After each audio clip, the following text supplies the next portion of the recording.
Magandang gabi, Pilipinas. Live mula sa Pag-asa DOST, narito ang latest sa lagay ng panahon.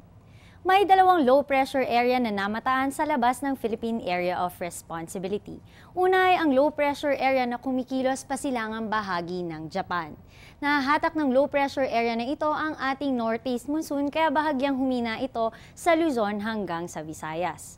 Samantala, ayon kay weather forecaster Chris Perez, may high pressure area tayo dito kaya asahan na lalakas ang northeast monsoon bukas hanggang sa Huwebes.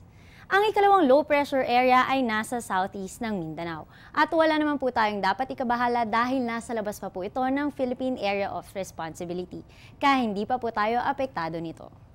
At para naman po sa ating daily weather forecast, asahan sa Metro Manila at sa bahagi ng Luzon hanggang sa Visayas ay magkakaroon ng maulap na kalangitan na may pulo-pulo at may hinang pag-ulan. Habang dito naman po sa Mindanao ay magkakaroon ng partly cloudy to cloudy skies with isolated rain showers or thunderstorms. At sa aming pagbabalik, antabayan ng mga detalye tungkol sa last quarter of the moon. Teng, ang package.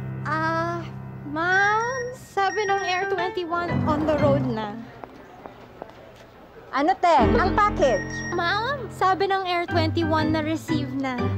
Okay, very good. Basta padala, sagot ka ng Air 21. May real-time delivery updates via text para worry-free ka. Teng, ang package, napadala mo na? Yes, ma'am, sa Air 21. Sa Air 21, sagot ko, padala mo! Ngayong February 23 ay magkakaroon ng last quarter of the moon.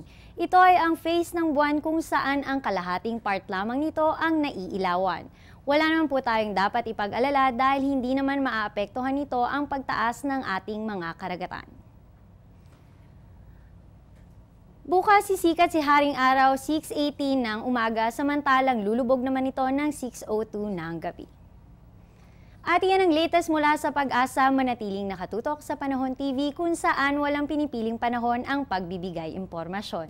Maaari niyong bisitahin ang aming website and other social media accounts. Ako po ang inyong weather darling na si Aubrey Nair na nagsasabing kahit anong panahon may pag-asang bumangon. Magandang gabi.